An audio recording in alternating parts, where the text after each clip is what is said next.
So before I introduce the moderator for this panel and the panelists, I just want to say one thing to kind of frame this conversation in the lens of Du Bois, if you will. In 1920, he writes a book, and in this book, he has a chapter called The Damnation of Women. And he asks the question, but what of black women? And he says, I most sincerely doubt if in history, if any other race of women could have brought their fineness up through so devilish a fire. And I think that frames this conversation perfectly. We have the black woman in the black radical tradition. Let's give it up for that.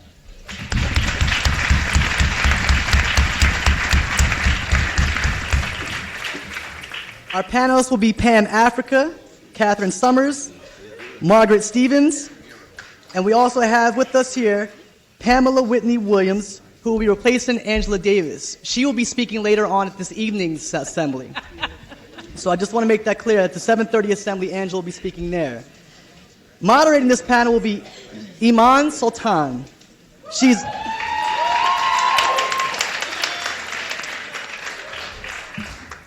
Iman's a Temple student. She's an activist with the Students of Justice for Palestine, and she will be moderating this discussion. Give her a hand. Hello, everyone. I'm part of Brock, the collective that put on this conference, and I'm so honored to be here to be moderating this historical panel. And I am not a black woman. I am a Pakistani woman. I am a Muslim woman. I am a woman of color. But I understand that my liberation is not possible without the liberation of my black sisters.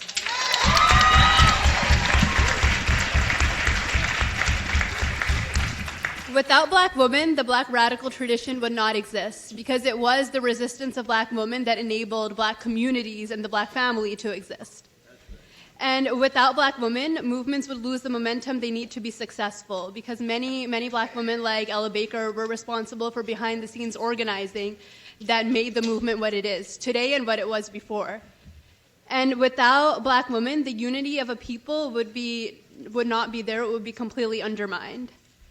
So before we get our panel started, I wanted to call up Ty Gray L. He is a poet who will read a poem that has to do with black women in the black radical tradition.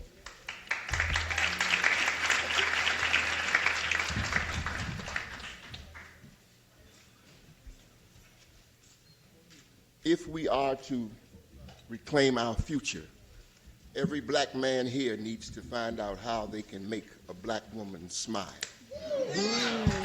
Just did.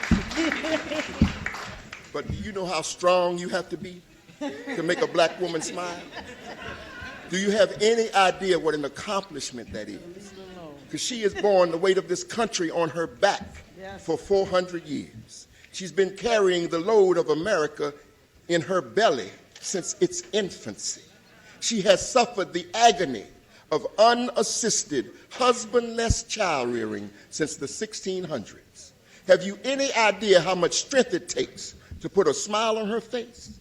You need the strength of Samson, the nerve of Joshua, and the courage of David facing Goliath, because she has cultivated in her womb the marvel of the universe, only to have her hopes and dreams aborted and her aspirations show up dead on arrival. She's given birth to kings and queens and delivered on her majestic promise, only to have her children kidnapped and sold to a criminal with no respect for her royalty. If you can make a black woman smile, you are a miracle worker. Imagine breastfeeding your child in Virginia and having him snatched from your arms, then branded, hijacked to Louisiana, and publicly fondled on a New Orleans auction block. If the memory of that pain was locked down in your DNA, would you be smiling? If you breastfed someone else's child, only to watch her grow old enough to call you darky, pickaninny, and nappy-headed jigaboo, you wouldn't be smiling either.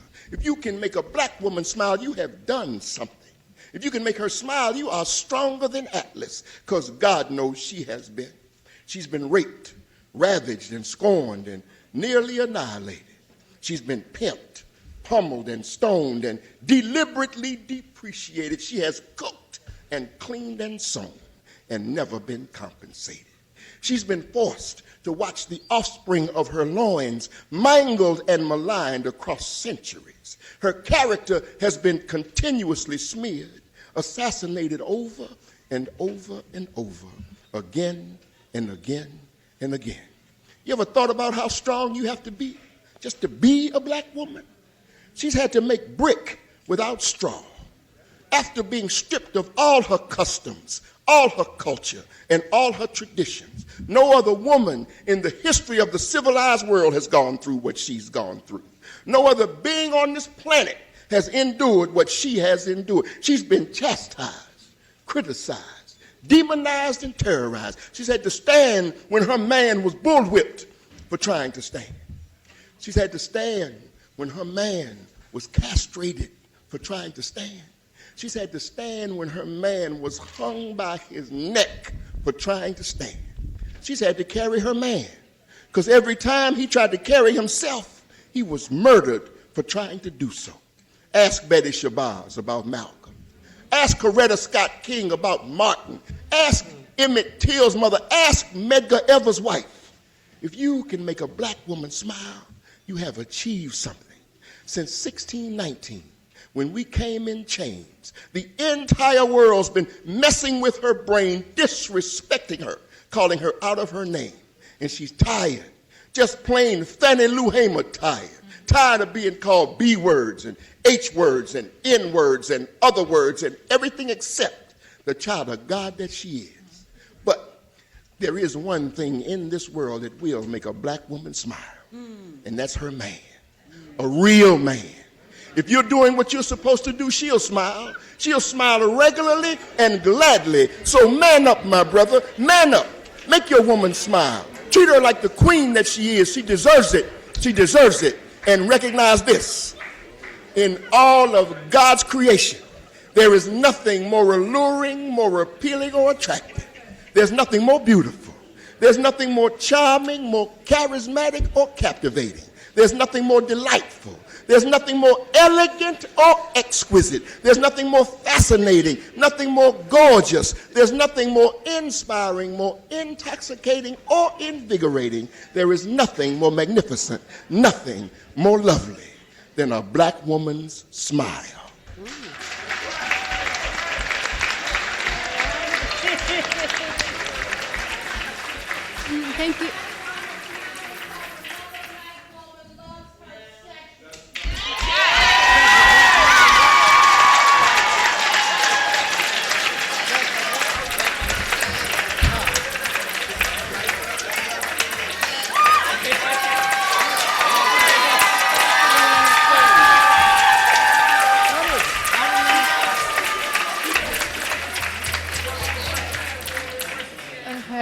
Thank you.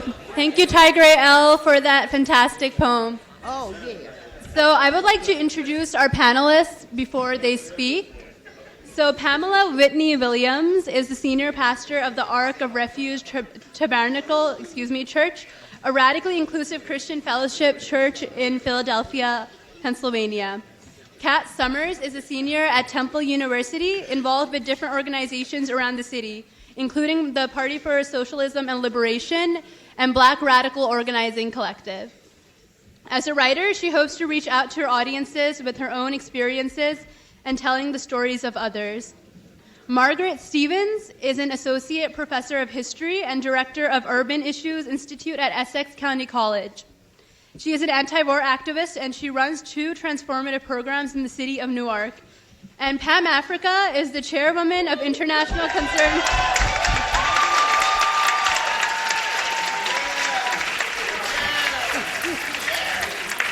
Make a black woman smile.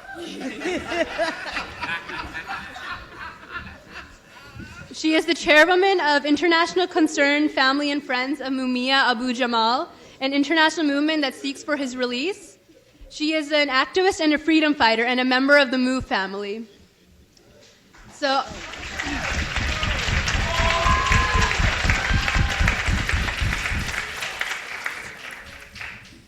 I would like to start off this panel with the question that black women face dual oppression. They're oppressed both for their race and their gender.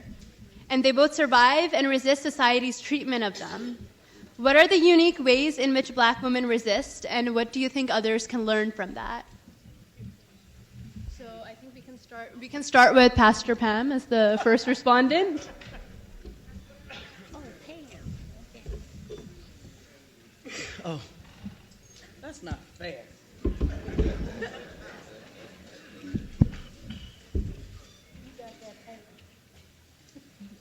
You don't tell a radically inclusive preacher to stand to the podium.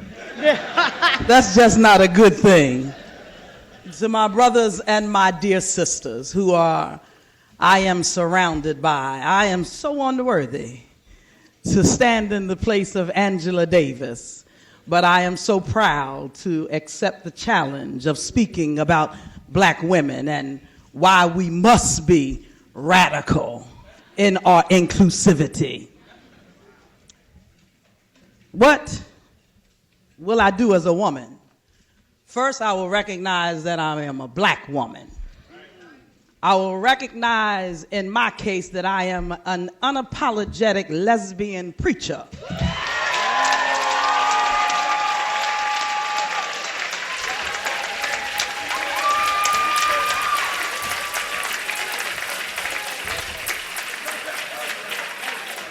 With a prophetic ability to witness to those who claim not to know the truth. So once I come past that, then I realize that I've got a right, not because the Constitution was created to exclude me, but I have a right because when I was created, God included me to partake and to have an attribute that was so necessary that I would make black women and black men make me smile.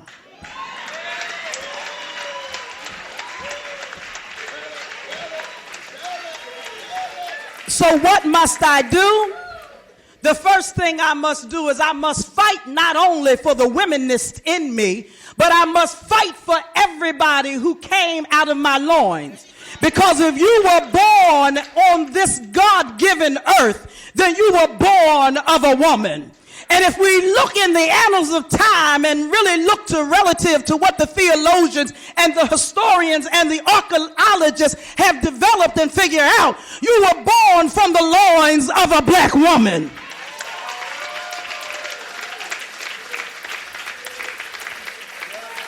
So what must I do? I must stake my claim and take my place. And under the authority that God has given me, I must make you respect the fact that I am a black woman and I deserve everything and anything that was created on God's earth. And in order to do that, I must have to shut it down. I have to get inside the boardroom. And most of all, I must bring along my other brothers and sisters so as I make the demand, I'm not standing by myself, but I'm bringing 1,000,000 people behind me to let you know that I'm not alone. So what must I do? What must I do? What must I do? I must make this world know that I am a black woman, I'm a lesbian woman, I'm a prophetic woman, but I'm God's great creation.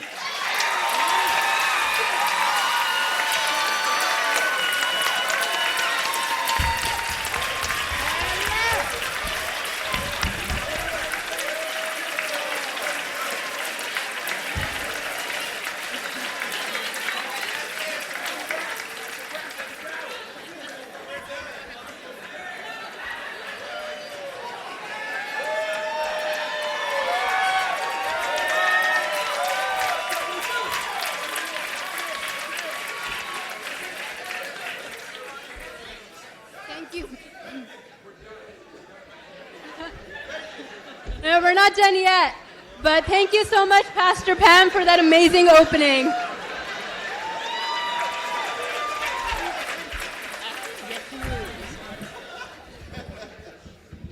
I would like to call Margaret Stevens to the panel.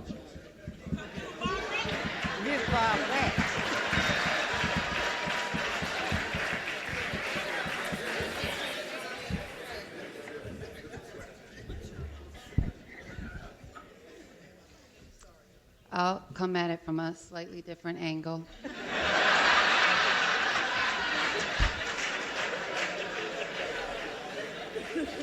I'm a historian, so I actually prepared statements and like words. So I guess I'll give you a couple of them and then just sort of dole them out over the course of the questions. I mean, I was thinking about something though as I was coming down because please don't shoot me now, but like I just can't help it. One of my favorite rappers right now is Future. Yes. And so, but like, we all know that if we listen to our music right now, and if, for all the people around the world who listen to hip hop, you would think that every woman is a stripper and every man is in a strip club throwing bands of thousands, right? And we all know very few of us strip, and very few of these young black men have even $10 when they go in the club.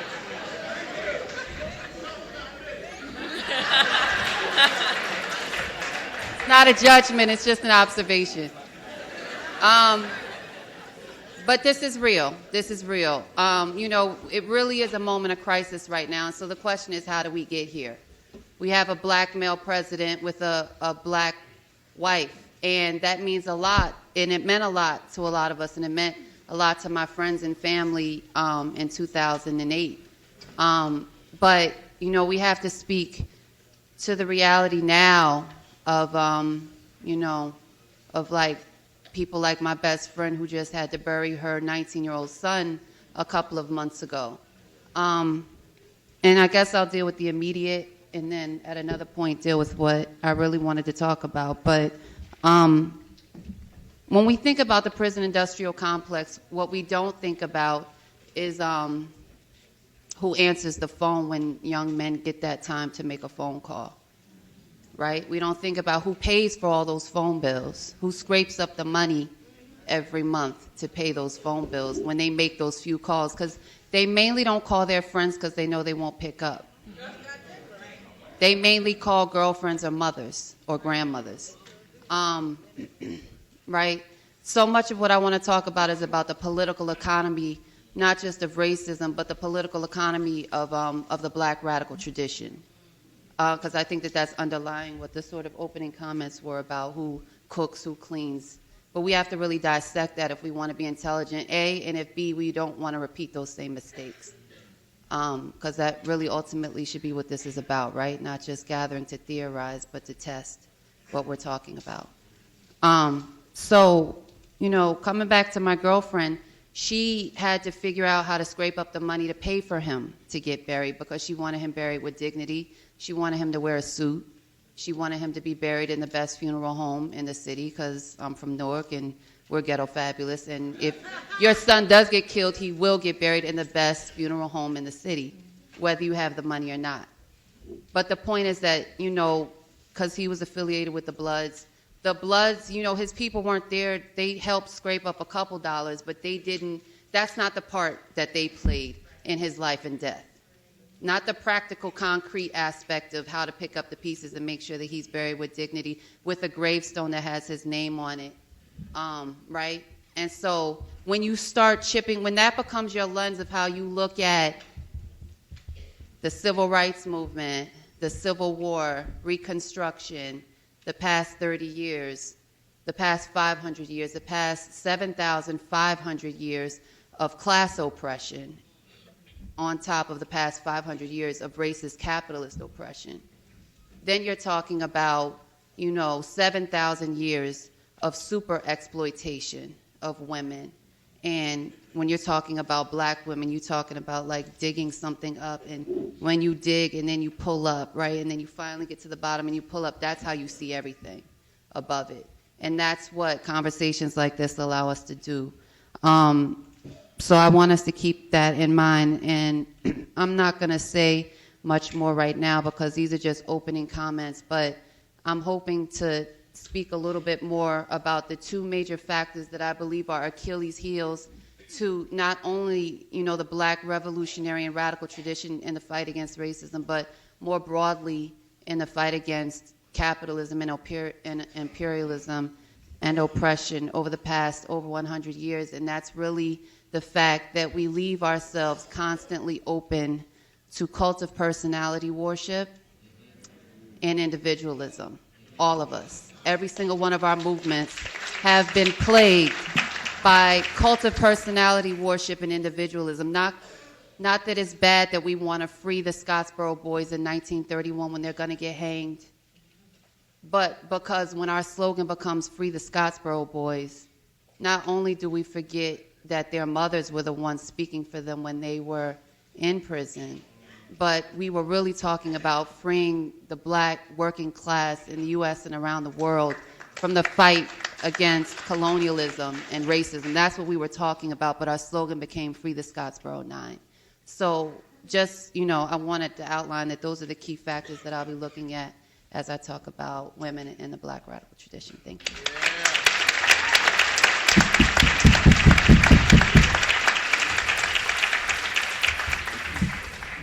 Thank you, Margaret. And next we have our very own Kat Summers.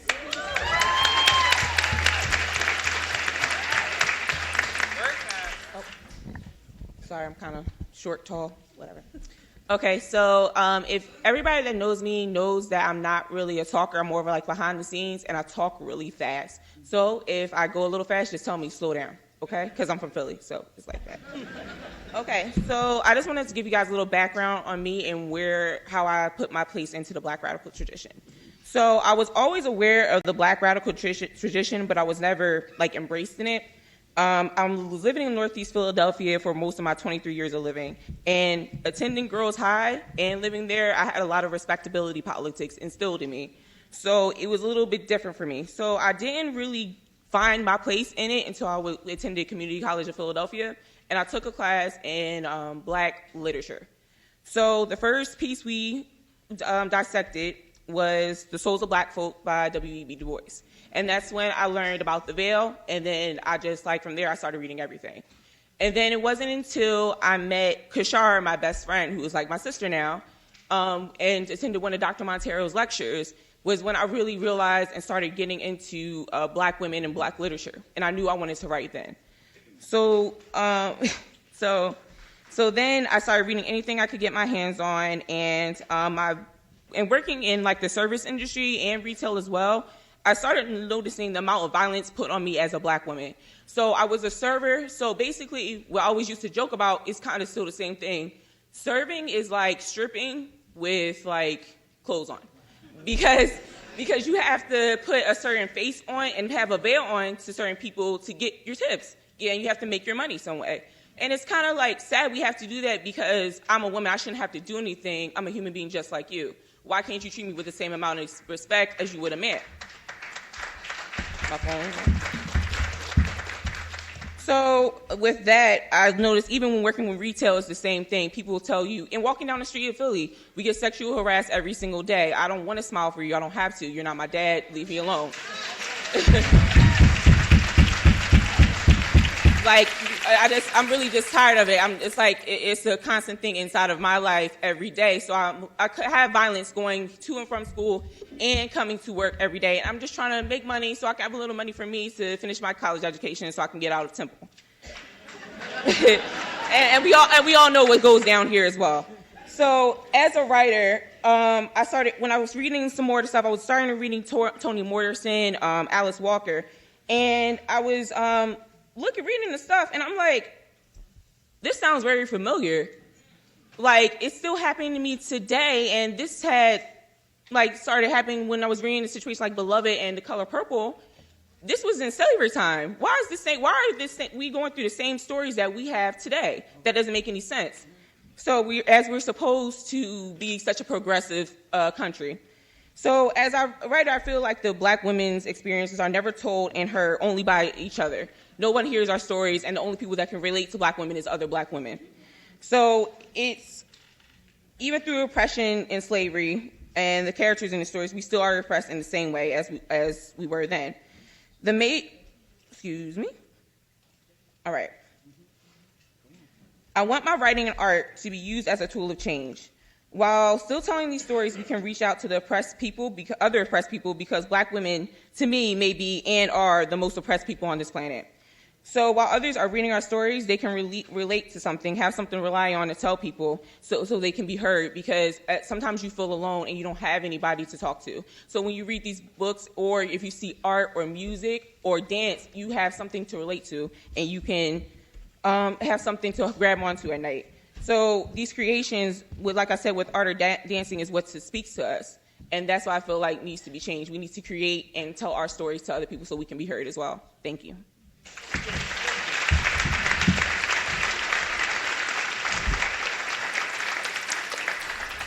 And last but not least, I would like to call Pam Africa to the podium. On the move, family. As a black woman, I would like to first recognize Dr. Tony Montero for all the good he has done and the fight he has taken. I've seen many black women sit at his table, and he nurtured, and he discussed things with them, and everyone came out there stronger. And what I want to say at this particular time, and that we need to stand up and fight for Dr. Tony Montero the way he has fought for us. He has given black women a voice, those who didn't think that they had a voice, and he nurtured them and pulled them out. Now, as for me, I'm a black revolutionary woman. An unapologetic black revolutionary woman. Okay? And my belief is in mama. Something that people forget about when you talk about the raping, the bombing, the stealing, the jailing. Mama. And the water that flows because of mama. The very food that you eat is because of mama. When you birth anything, it comes from mama. So as a black woman, taught by John Africa to recognize who I am, who my sister Ramona, Janine, and the rest of the women in Move. And he made sure that he delivered something to everyone through Move Women. An example, people say, y'all are fearless. That's a damn lie. Because anybody who say they don't fear this government is out of their minds. I fear for the life of my black children. I fear for the life of my mama. I fear for the life of my husband, my brothers, and my sisters.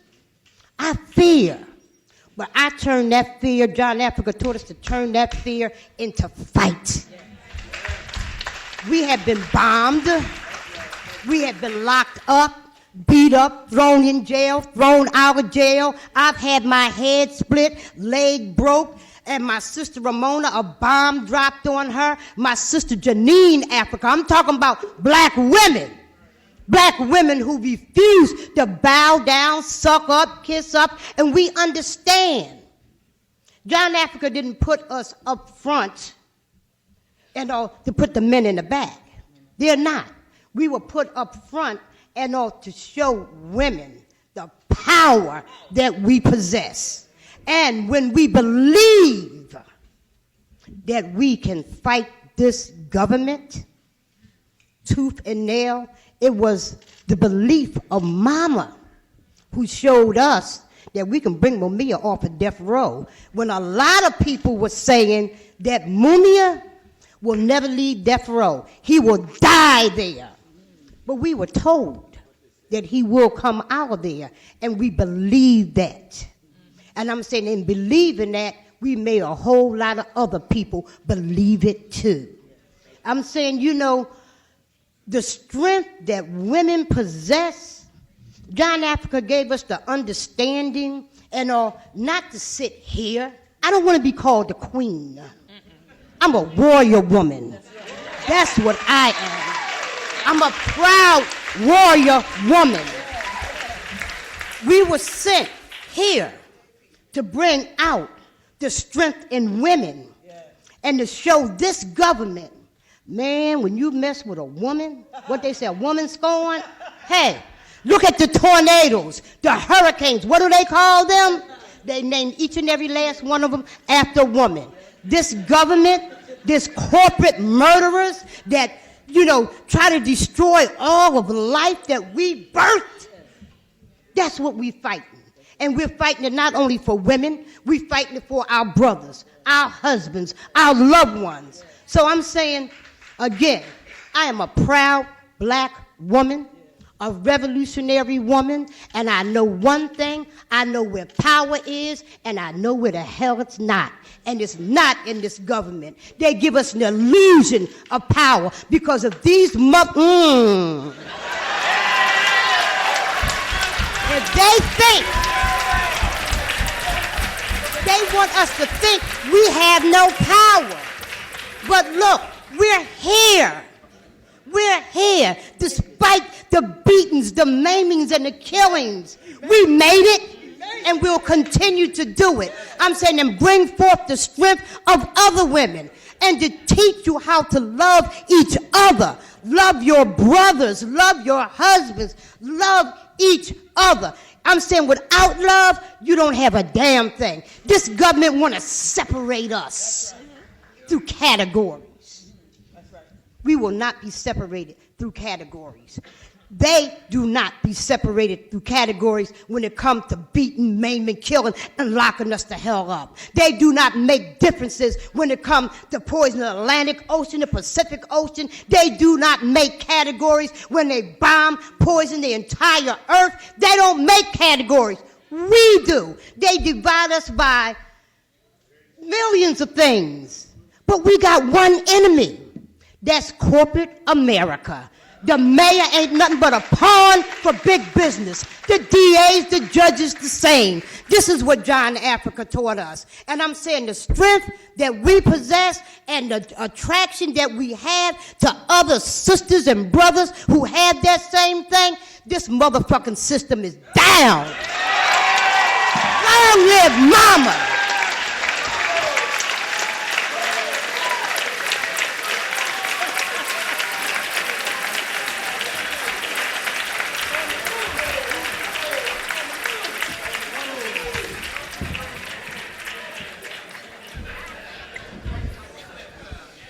Okay, thank you so much for that.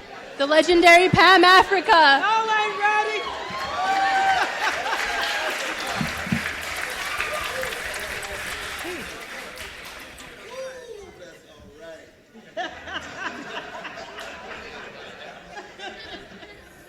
So my next question has to do with black women in the movement, particularly this movement, but also the Black Power movement and the Civil Rights movement, because this movement continues the legacy of those movements.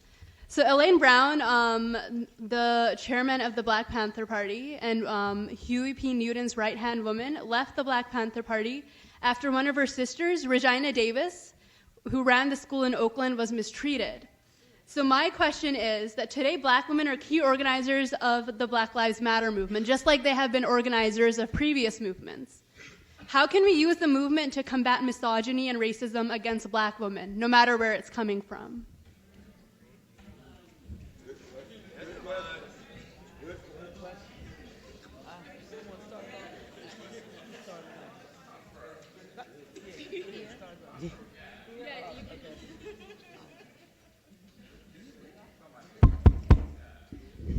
I don't know if that's a good question for me.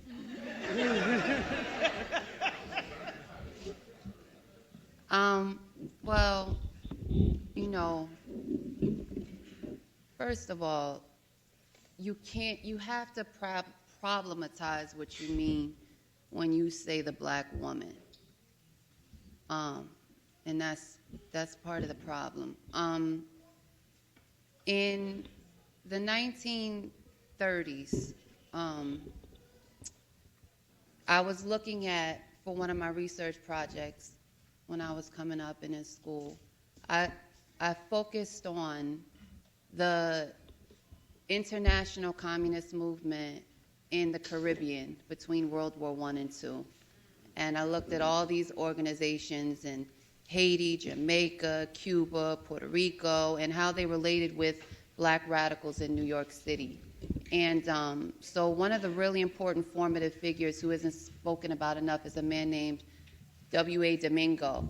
And I was really happy to have stumbled on him because what happened at first with my initial work was that I started realizing that, you're much safer when you look at organizations when you're talking about the fight against racism and black revolutionaries around the world.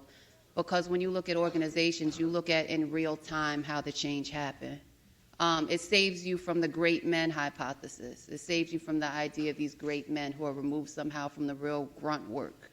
And all the people that we really love and respect are the people who actually did a lot of grunt work. And so I was really happy to have a sort of organization-based approach rather than a great men approach. The problem, though, is that when you have an organization approach, you're still dealing with archives, and what do the archives say? And what do the archives leave out? So I ended up writing this whole book, and I was still, towards the end of my research, I was in Jamaica reading this newspaper called Plain Talk. And in Plain Talk, I came across an article in 1937 by a woman named Eulalie Domingo. Eulalie Domingo was the wife of W.A. Domingo, and she had a small little letter to Plain Talk, and she said, I think that the women in Jamaica need to have a sit-down in the kitchens. And I said, how did I miss this? I said, how is it possible that this man who I've been studying since 1918 in Harlem, back and forth to Jamaica, doing all this stuff with the fight for independence and the fight against colonialism and imperialism, how did I miss the fact that somehow his wife wanted to have a sit-down in the kitchen for all the Jamaican women? And so that sent off a signal to me that I was missing a lot. With all my organization work, I was missing a lot. And so I continued to just sort of follow that trend in terms of how I understood and looked at the history of organizations and our movements. And when my studies brought me up to the Black Power period of the 60s and 70s, took me to Jamaica again for the Workers' Party of Jamaica. And fascinating organizations some of you should look into if you haven't already, just to see the depth and complexity of the Black Power movement, not just in this country but beyond. And, I spoke to a woman who was in the Workers' Party of Jamaica, and she told me something very interesting. She said, part of the problem was that I was like one of the lower class women in the party, and I had to do a lot of the grunt work. I had to sell the newspapers all day. All they had me doing all day was selling papers. She said because I wasn't one of the intellectual women. I wasn't one of the intelligent ones. I wasn't one of the ideologues. I wasn't one of the ones who had read all the books. I didn't know all the theories, so I did a lot of the work. And I just have to say that whether you're looking at the Workers' Party of Jamaica in 1975 or whether you're looking at C-Fund and the amazing, amazing work where I'm from in Newark of, Baraka and his wife Amina and what they did with the Spirit House and all of the amazing things, we have to be willing once again to really be honest and look critically and ask ourselves, yes, we know Amina was to the left, and we know Amina did a lot of stuff that she had to lead her husband to do and understand a little bit later, and she helped really forge some of the most revolutionary anti-imperialist work that they were able to achieve, and we know that, but then you also have to be willing to go one step further and find out who helped babysit her children. That's right. Right? All the young, amazing women who were brought into that Black Power movement in Newark, right? Where did they end up? Where are they now? Well, some have passed away, right, because it's 2017. I just lost one of them, actually. She was a professor at my school. And she said, yeah, I loved it. It was the most amazing phase of my life, but we were watching kids all damn day. And so I'm not saying this. Amina's my mentor. I'm saying this because this is real, right? And we can't do this again. If I've spoken enough for now? Okay.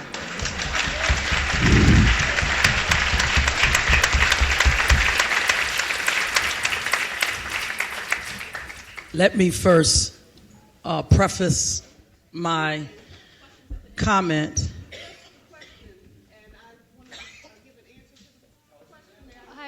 We'll do questions at the end if that's okay. So just hold that thought and we'll get back to you. Thank you. Let me first applaud the Black Lives Matter movement. Let's just take a minute and put onus where it should be. Now, I don't profess to be an academician, I've been to Spelman, I've been to Temple, I've been to some of the greater institutions in this country. I'm a reader, but I don't profess to be an academician. I can't quantify things, and I can't tell you when historically things took place, and I don't do that, but I talk from experience. My mama was a civil rights activist in the city of Philadelphia, Novella Williams. Novella! And I give respect to her legacy and her ancestry now, since the Lord took her to do some greater work in a different realm. But let me say this. Can I, Pam? Yeah. We got to stop bullshitting. Yeah. We got to learn how to respect black women. We have to respect the fact that it was black women who, let me stand up. See, it was black women in the big house. When the mother wanted to go down to the stores that we couldn't go in and buy things and spend money down on Lakeshore Drive. It wasn't Lakeshore Drive in Chicago then, but they wanted to go down in Alabama and Georgia, and they wanted to go shopping where we couldn't go, where we tried on the shoes and they put us out the store. So it was the black woman who stayed on the plantation and had the white baby suckling off of her breast. It was the white woman who prepared and washed and ironed the pretty little dress that the white little girl would get on the school bus and would be looking out the window and spitting on the black child that had to walk 30 miles to get an education. We got to respect the black woman. That's the first thing we have to do. And we have to recognize that they paid the price that nobody else would pay. And even in my lesbianism, I do not expect to replace my black man. But I expect the black man to respect my placement in society.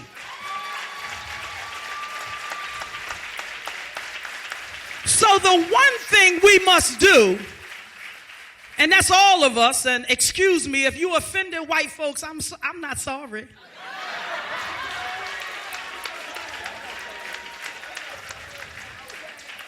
I love you, but I'm not sorry because somebody's got to tell you the truth. That's right. You have to and you must understand that we represent something. We didn't start just because Rosa didn't get up on the bus. Sojourner was on a soapbox declaring that we had a right to the same opportunity to vote and to be a part of the process that everybody else did. It didn't start when Rosa decided not to get up. It started when Harriet was down in the tunnels, when she was in the mud.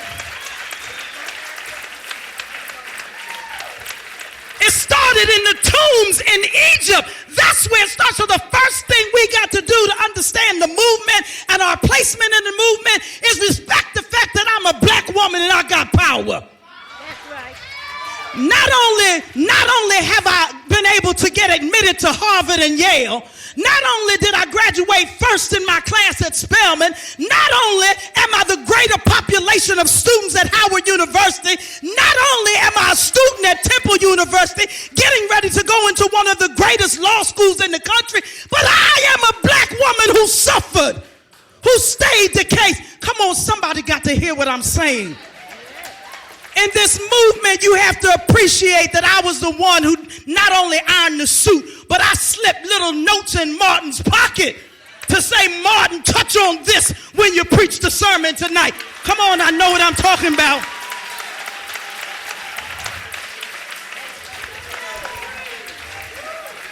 You got to understand that it was Betty when Malcolm got dressed, that she didn't stand in the corner and just nurse the kids. It was Betty who came in the room and told Malcolm, say that again, because that's something the people need to hear. It was a black woman. So when we look at this and we look at this movement and our opportunity to change this world, we're just not trying to change Philadelphia. We're just not trying to elect women to take positions in Pennsylvania or the government. We're trying to change the world.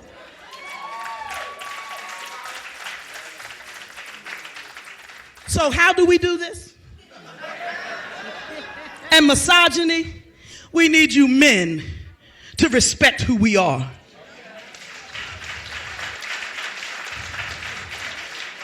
When you get the opportunity to go on the other side of the door and you don't see a black woman at the table, then you need to stop the meeting.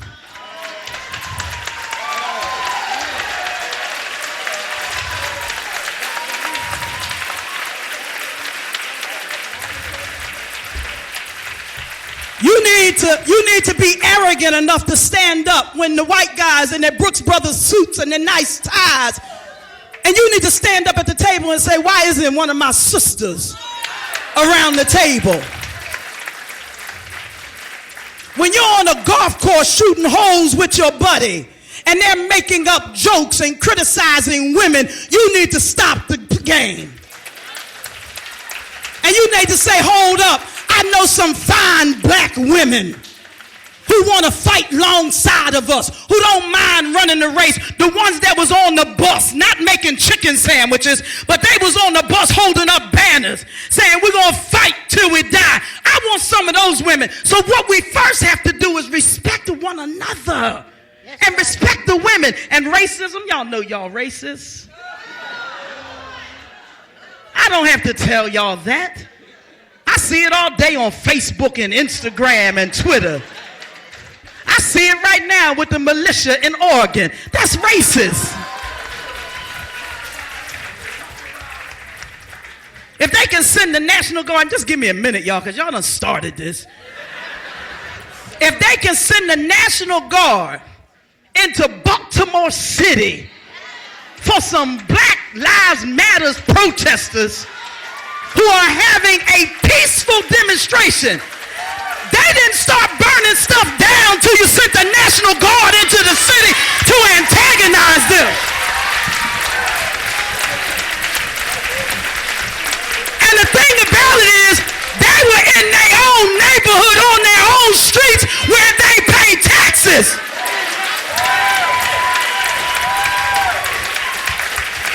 The militia has taken over a federal constellation with guns. And they didn't do what they did to my brothers and sisters of the MOVE family. They dropped a bomb on them, but they covered them on Fox and CNN. Come on, somebody ought to say amen, because I know I'm right. So what we have to do, one, respect the fact that I am a powerful black woman. Two, just admit that you're a racist and don't like Negroes. So once we do those three things, we won't try to disrupt the fact that black lives gotta matter after 500 years. You will stand alongside of us. And I hope I didn't hurt your feelings so you won't revolutionize with us, because we need you. But know that you are what you are. Stop talking about us in your private meetings. Invite us to dinner. Let us sit at your table and eat off your china and your silverware. That my ancestors shine so you can pass it down in your family.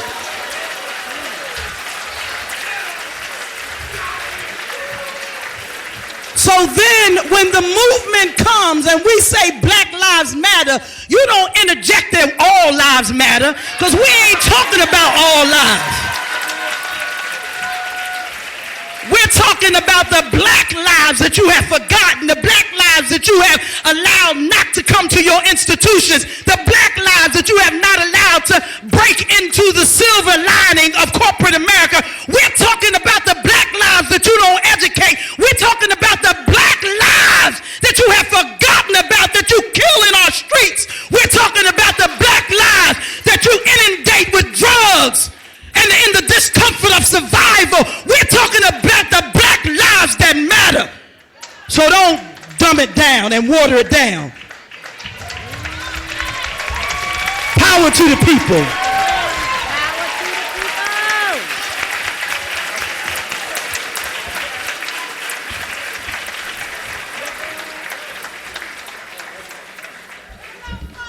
Hello. So So I don't know what y'all want me to say after that. So Amen. Okay.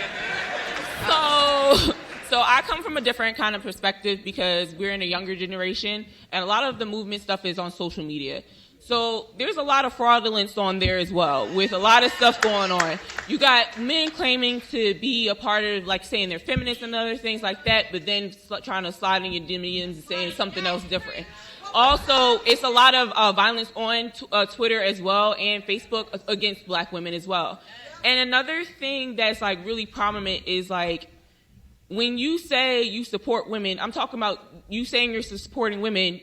People don't really support all women. I'm talking about transgender women as well. And if you're really about that and you really support that, you need to let that be known, because there's people dying every day. Philadelphia has so many killings of transgender women this year, and I don't think people really realize that, because you don't hear them saying London Chanel name. When did y'all hear her saying? Have y'all said her name? Because I don't see y'all here. So I don't see it here happening. So that's, like, my biggest problem. Like, we need to identify our queer folk as our brothers and sisters as well, and that needs to be a major forefront in the movement. And I really feel like that's a major issue. And also, there is a lot of black women who are lifting up people as well. There's a lot of people who are doing the work, but on Twitter as well, it's like a big thing, especially. There's, like, some people aren't really doing the work as well. They say they are, and they're getting they say they are, but they're doing a lot of stuff for the fame and stuff. Like, once you get into the fame a little bit, you forget where your groundwork is in. So you just have to learn how to stop being so individualistic and come as a collective. So that's all I got. Good point. On the move. Black lives do matter. Everywhere. Everywhere. You know, when you say where, black lives matter everywhere. And the first thing we got to do is realize that we matter and act that way. And I'm saying, we teach our children, our boys, our young men, our men, and they know how to respect women. And I'm saying it's a mother's job and it's a father's job. It's a community job to make people understand that when my sister Ramona came out that house in 1985, white cops talked about how there was a wall of fire. You couldn't see anything. They had shot down black babies, black men. My sister came through and the white cops said it was as if the walls opened up, and here she came through with a baby. At the same time, young brother Birdie, in 1978, and what I'm getting to is that 1978, when Rizzo attacked our home, and his cops got shot by their guns, very clearly, my family is innocent. And when the women came out with the babies, cop grabbed one of the babies and he was holding it by the feet like this and was walking over, and my sister was screaming and hollering for her baby. And my sister Janine Africa, she lost her son 3-week-old Life Africa. There was no women organization standing up speaking about that, saying how it was. In fact, they tried to say that the baby didn't exist. Silence, okay? In 1985, Janine Africa's son was murdered, shot, killed, a bomb dropped on him. A year tomorrow, Janine Africa's husband, Phil Africa, was murdered inside the prison. They said he died of natural causes. That's what they say about a lot of our men, women, and children that are dying inside the prisons. Black lives matter, not only in the street, but inside them prisons. Those are our children.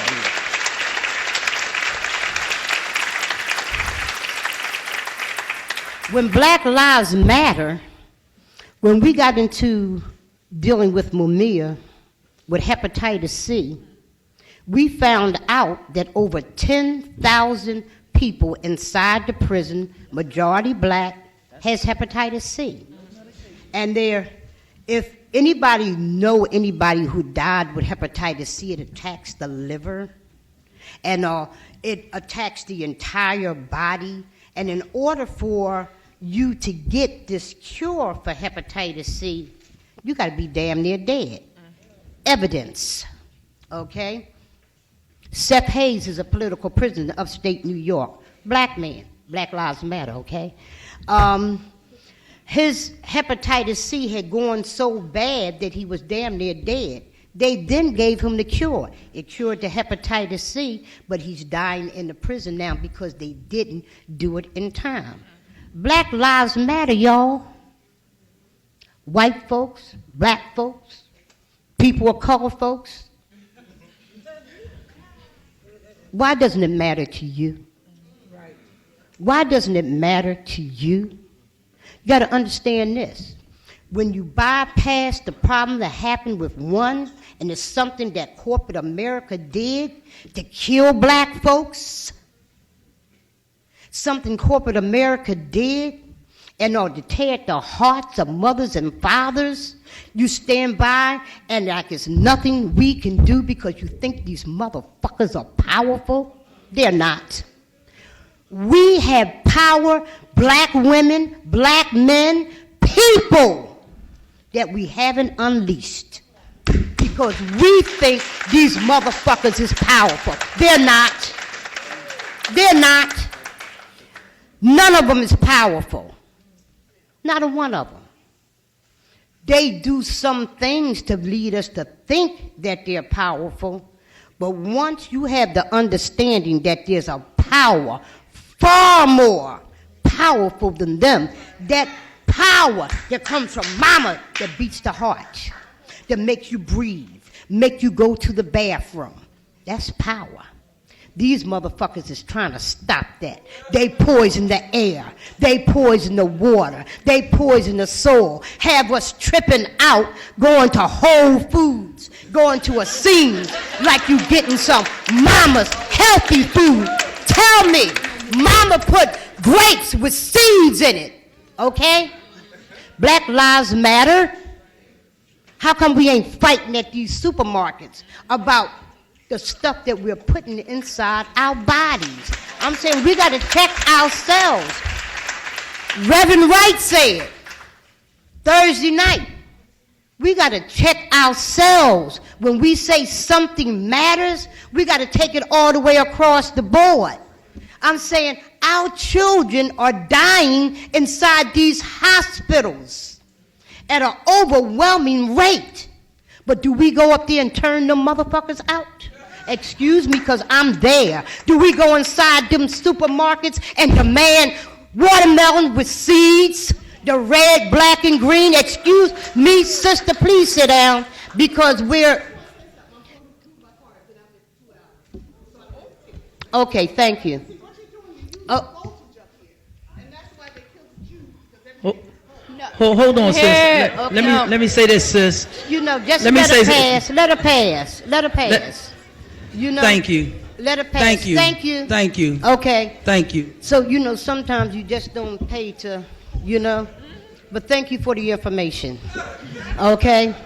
Or misinformation, whichever one. And but you understand what I'm saying? And you know, in our lives that matter is more than what a man do to a woman. It's more than the things that we have talked about. It's what we don't do. That men are responsible for, these motherfuckers in these corporations that turn around and make a pill, $1,000 a pill to save a person's life when we don't have the money. We should be like the brothers in Scepter. I can't remember whether it's in California. Joe, help me. Here, they have filed a suit against this government because of them over-exploiting, charging us $1,000 a pill. I go into a doctor's office last week and look up on a wall. They got to think, have your baby been tested for hepatitis C? Well, if he have it, she have it, it's $1,000 a pill. You know, what about our Black Lives Matter that's on the street? I'm saying it goes far more than what we're talking about. I'm saying Black Lives Matter. We got to stand up and fight all the way across the board. We cannot go halfway. Let's take these motherfuckers down by joining in together with all the people.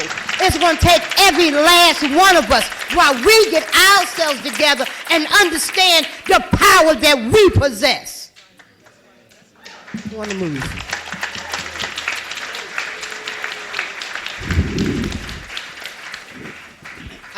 I want to make an observation because I think it's apt at this point. The ruling class will never fund revolution. No, they won't. That's right. The ruling class will fund movements in order to co-opt revolution.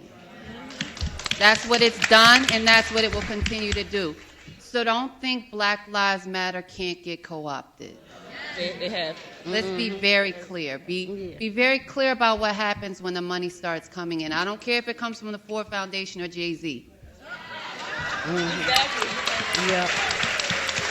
Be very clear about what happens when that money is coming in. Because she's not just talking about the massacre of her people over and over for no reason. Right? So I speak from personal experience because I did 7 years in the U.S. military from 97 to 2004. Thank you. Part of the reason that Don't Ask, Don't Tell was overturned, in the recent period is because of the work of an organization you probably didn't hear about. I joined a group called Iraq Veterans Against the War. Okay. Yeah, I know. They were based out of Philly, so I'm sure you know about them. But just listen to the story. So, it gets deeper. So, I joined IVAW in like 2006, 2007, right at the moment in history where it was very clear that the United States wasn't doing very well in the Middle East. And clearly the ruling class wanted to help get Bush out and put someone else in. And so Barack Obama played an extremely important strategic role in helping to shift sort of the ways in which the United States was going to approach imperialism overseas. And there was a huge mass movement in the streets at that moment in history, hundreds of thousands of people in the streets against the war. What a lot of people don't know about is the hundreds of thousands of dollars that went into organizations like Iraq Veterans Against the War out of nowhere. And I was there at that moment.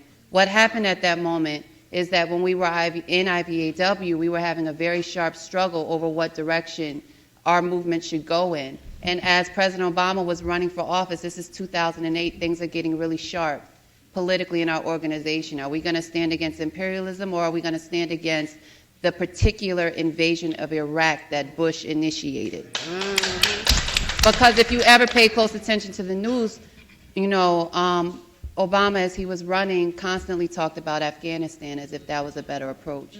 And so for those of us who were in the military at that time and living through that and were the ones who had to go over there and shoot and kill and die, we had to ask ourselves, well, did we think that approaching global war on terror by invading Afghanistan was a better route? And those of us who were against imperialism and not just Bush very quickly got pushed out of Iraq Veterans Against the War as the money came in, more and more. So many of us redirected to another organization called SWAN, Service Women's Action Network, based out of Oakland. It was based out of Oakland, but let me explain one more thing to you about that, because this is co-optation in your moment in history. Like, I am a historian, but I'm also I'm true to it. So we were in another organization called SWAN, Service Women's Action Network. That was an organization of young women of color who had served in the military This young coalition of women were from all over the world. It was the most integrated, multiracial, radical mobilization of young women in the military and veterans who were talking seriously about ideas of fighting imperialism and thinking strategically about what we were going to do to raise the questions of sexism and racism in the military and everywhere. Do you know how quickly that organization out of nowhere was swept out of our hands, taken from Oakland over to New York City, and redirected into a policy organization that dealt specifically with the question, not just of sexual assault, but discrimination against homosexuals in the military. That came from the blood, sweat, and tears that we were dealing with. Our organization was full of hetero and homosexual women. We were everything that they talked about, we talked about, but we talked about it on a deeper level. So it was stripped from us, and the shell was what was presented to C-SPAN. And whenever you saw Swan debating on the news, you didn't see the Swan that we created. You saw the Swan that was funded and put in the spotlight. And as that was happening in 2008, and we were engaging in the fight against imperialism and seeing ourselves defeated because we were trying to go the nonprofit route, all the black women in my lives had been hit by the recession and lost their jobs. What was it about that moment in history in 2008 and that movement that left us so that today we can be prepared not to make those same mistakes again? And that's what I'm asking you to think about. We know that Black Lives Matter. I mean, who doesn't? Well, a lot of people don't. But I'm talking about who in this room doesn't know that. Who in this room doesn't know that? My question is, how are we preparing ourselves not to be co-opted again?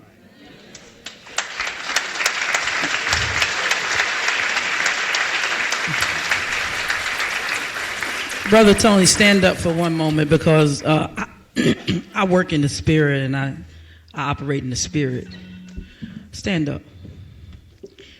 Now, she opened the door for me because the Lord already showed me this before I came. Yeah, you can sit down, but that's Tony. He acquiesced it to a black woman. I love that. Call some of your people and tell them to get some trash bags. Some trash bags, because sister just opened the door to something for me. We got money in this room. And it ain't about money, but we want to come and do this again next year, Brother Tony. And you brought in Dr. Jeremiah Wright. You brought in Dr. Cornel West. You brought in Dr. Angela Davis. You provided this audience for each and every one of us to get information and to be a part of this. And I want to see this happen quarterly. I don't just want to see this happen once a year. And so we won't have to go to the Ford Foundation, or we won't have to go to Comcast, or we won't have to go to University of Penn, or we won't have to go. There's money in this room. Get some trash bags, people. And y'all open up. You can't collect money here? On these premises? All right. So we can't collect money on these premises. On the way out. But there is actually the website. Y'all can donate there. Okay, so y'all go to, listen to me, because this is empowerment. This is how we keep going and keep this going. Is it all right, Tony? So when you go to the website, just don't enjoy the comments and look at the pretty pictures, because he put up a very pretty picture of me. I want you to not only engage the information, but take your credit cards, and I want you to give a donation so we can keep this going. Is it okay, brother? Because I'm a preacher. I ain't about no money, and I don't believe in prosperity preaching, but I believe in this. I believe in the black radical tradition. And the only way that we can do things like this and continue if we take care of it. Amen? So when you go to the website, tell everybody that Pastor Pam said it. I want you to give to this movement so we can do this quarterly. So you go ahead and start organizing, and we'll be here quarterly, because this is the beginning of the year. This January, so we can continue doing it. Now, I'm not trying to overstep you. They said we got to end soon, and I think they want to take your questions. But that's what I want you to do. Please go to the website and give some money to this movement so we can continue this quarterly, so we can bring the black radical tradition to the power that Pam and these other panelists talked about. Amen? Dr. West, is that okay? All right, if they come get me, y'all stand outside with some posters. Amen?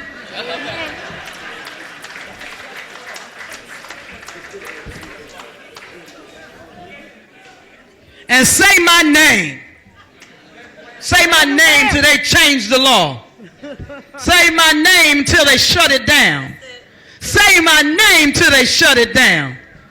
Shut it down. Okay, so Yeah, he will. Okay, so Pam Africa wants to show a 4-minute long video, and once that video is over, then we will take your questions. We should have 10 minutes left over for questions.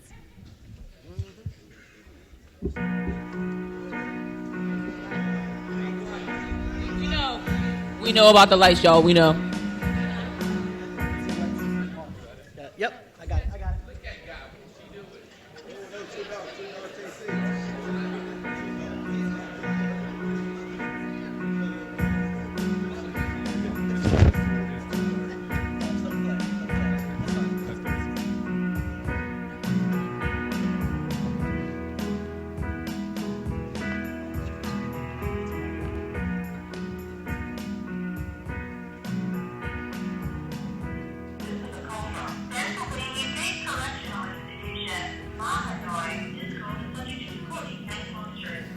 Okay, Mumia, we have a question now from State Representative Vanessa Brown. Good evening. I'm great. I want to ask you a question. In my official capacity as chairperson of the Pennsylvania Legislative Black Caucus, what message would you like me to take back to my fellow colleagues in Harrisburg? I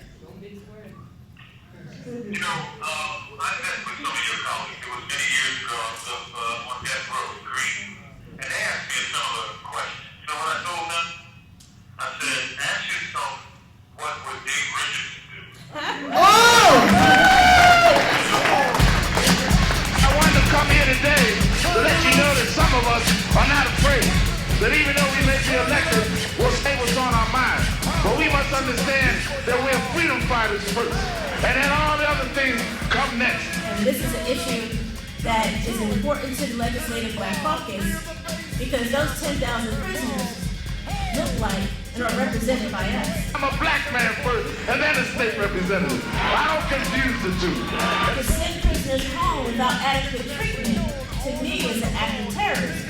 It's as if you were the Native Americans receiving the blankets soaked with polio. Don't send my brothers home and my sisters home to me like that. And they will continue to do what they do to Mumia only because they feel that you don't have no heart. It's a treatable disease, a curable disease. It's better than treatable, it's curable.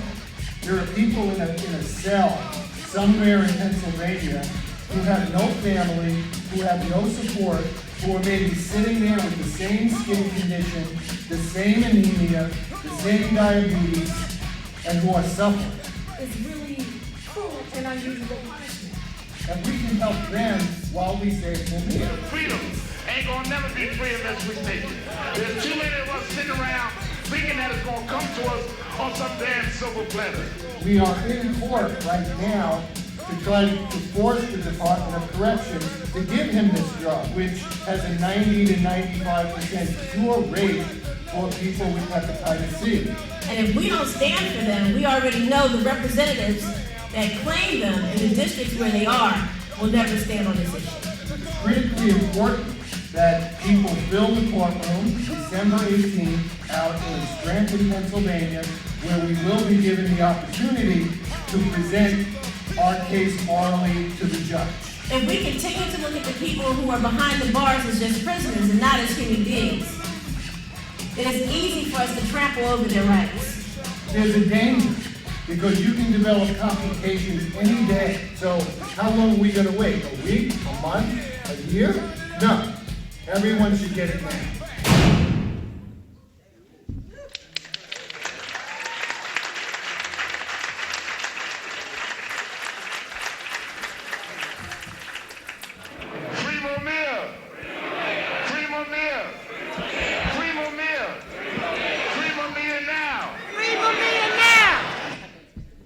So we only have 10 minutes for questions. It's not ideal, but we're going to make do with what we have.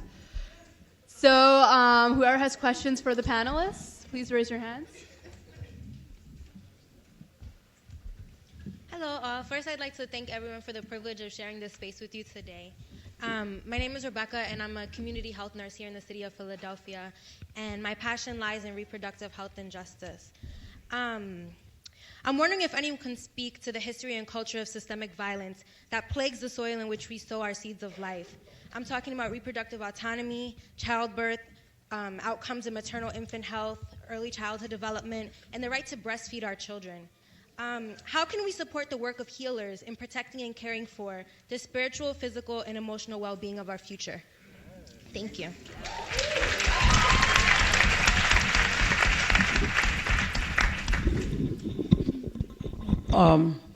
Not that that is part of my discipline, but I think that what we have to do, some conversation that I have had recently, is develop a relationship, a working relationship with entities such as Planned Parenthood. Planned Parenthood has been a vehicle for the black community. And if women would admit, we've gone and utilized the services of Planned Parenthood. So when they talk about defunding Planned Parenthood, then we ought to get on the buses just like we get on the Black Lives Matter buses.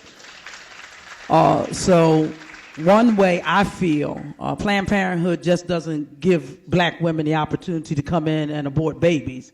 It gives opportunities for reproductive practices and information. So that's where I see us moving and opening the door for Planned Parenthood to come into the communities of color and assist us with just the same things that you discussed.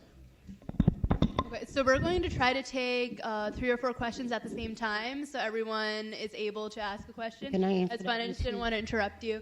So can I get the woman in the hat, please? Thank you. Good afternoon again. My name is Asantoy Nkrumah Toure, and I want to thank the Reverend for mentioning the name of Mama Rosa Parks, because I think there's a history of hers that we need to be reminded of. Before the Montgomery bus boycott, she was an organizer and investigator of the random rape of black women by white men. So the radical black tradition also includes organizing against these types of violence against black women. So I respectfully say for everyone in this room, for my African peeps, some of you all in here caping for serial rapists and predators of 15-year-old girls, know your history. Know your history. Thank you.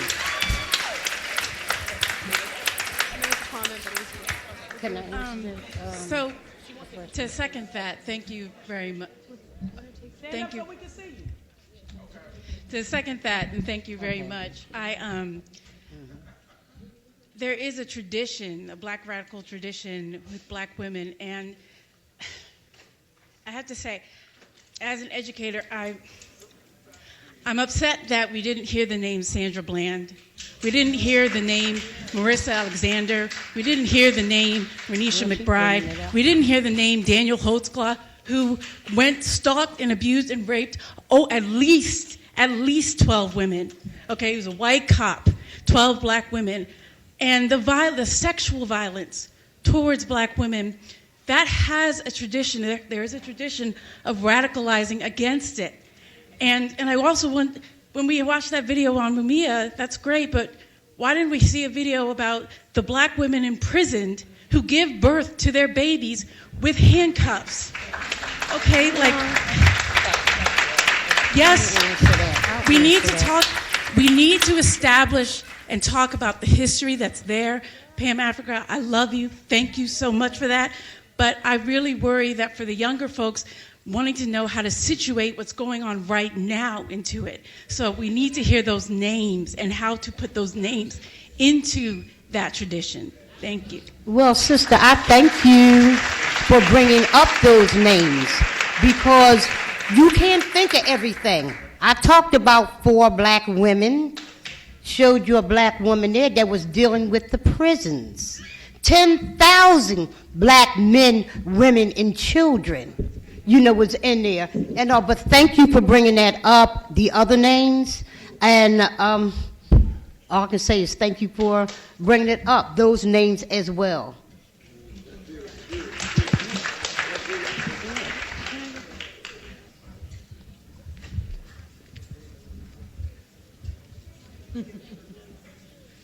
This guy gets around.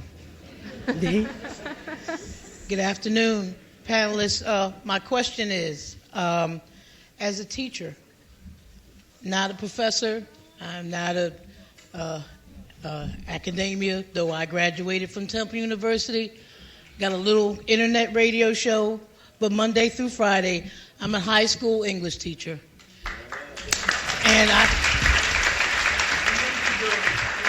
And my question is this. I want you all to imagine that everybody here is 17 and younger, between the ages of 14 and 17. Now, they already know that they're going to be hearing about this when I go in front of that classroom. Please tell me what you would like me to tell them. Please say something to me. The Black Lives Matter, we are so good at putting quotes around something and throwing it up on the wall. I don't have time for that.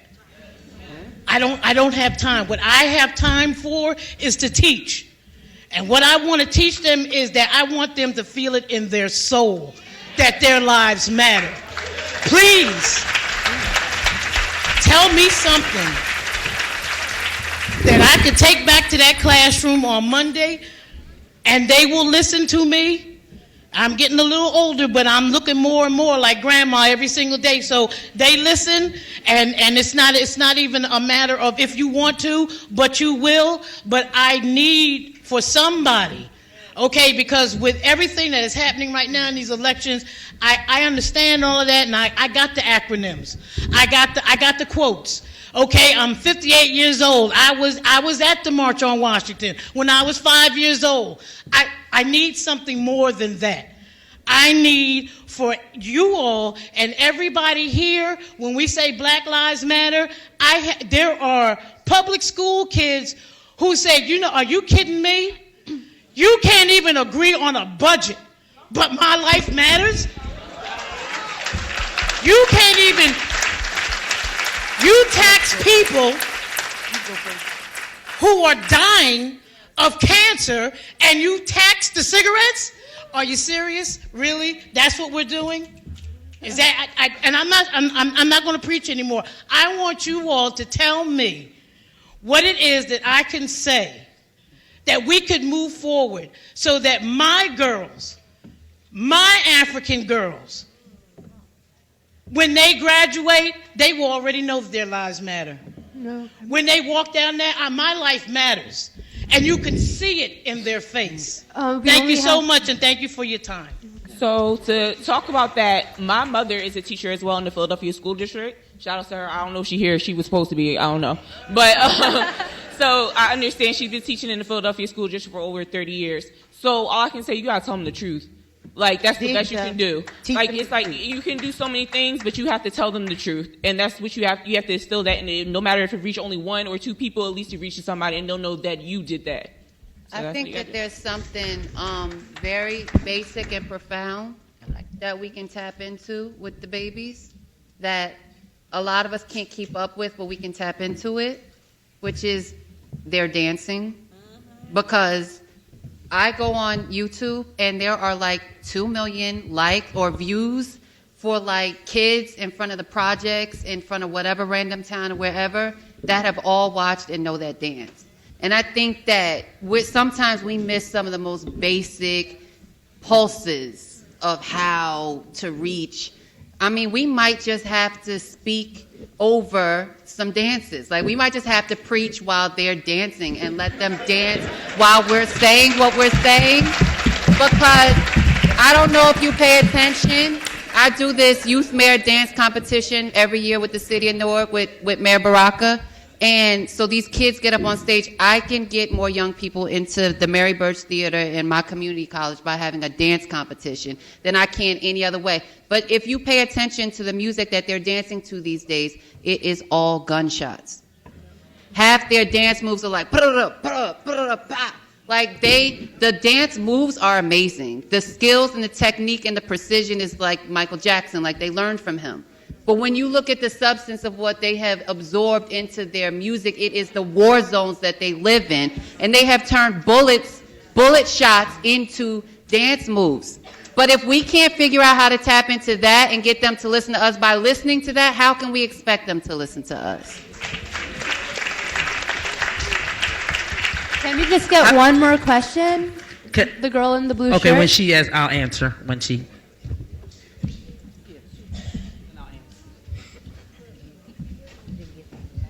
Thank you. I just want to say I'm honored to be speaking to you guys. But my name is Imani, and I'm a sophomore at a public school for performing arts where there's, of course, white supremacy, and it's very evident. Along with being a victim of the school to prison pipeline, what is some advice that you can give me and people of color in my school and around me to just push forward through the education against, like, the teachers who give, like, favoritism and privilege and all of that? Like, what is the key to be able to stay focused and graduate and be happy?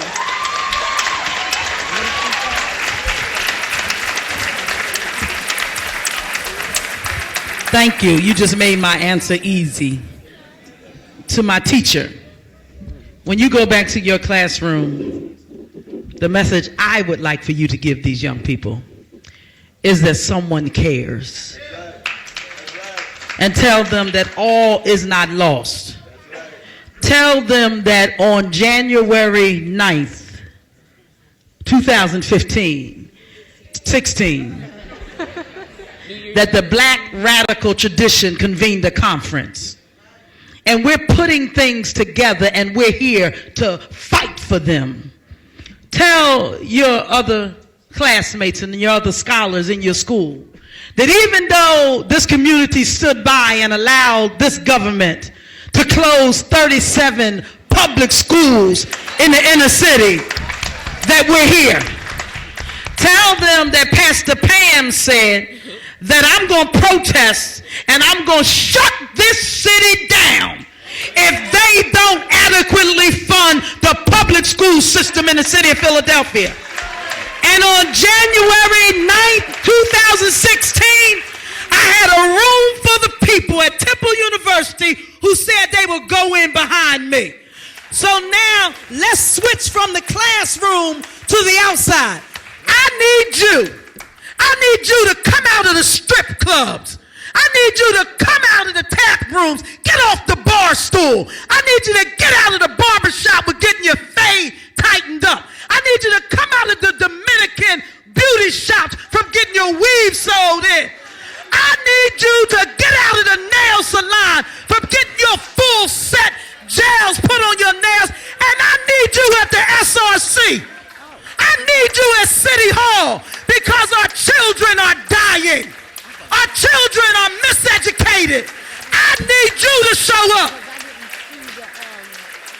So when that 58-year-old educator goes back into that classroom and the kid is high as a kite because they just got finished smoking a K2 in the bathroom, I need you to be able to be right there behind her to say it's not so. It won't happen on our watch. For too long we sat by. Here's a student, a sophomore at one of the best schools in the city of Philadelphia saying, what could I do when they mistreat me? What could my fellow scholars do when we don't know what to do? We have to help them do it. We got to show up and blockade the door and tell them that if you don't educate our kids, you ain't making no salary today. All right, they're telling me to be quiet. But on January 21st at the School Reform Commission, they're going to make a decision to change some more charter schools. I need y'all to show up. Just like y'all in this room, I need you to show up for these kids, for these students. So tell them we'll be there. Tell them we got their back. And tell them to start organizing because we're going to show them what to do.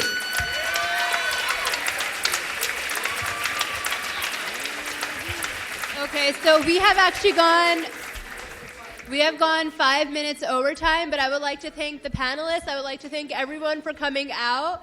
And everyone can, our next assembly will start around 5:30. Oh, no, sorry, around 3:30.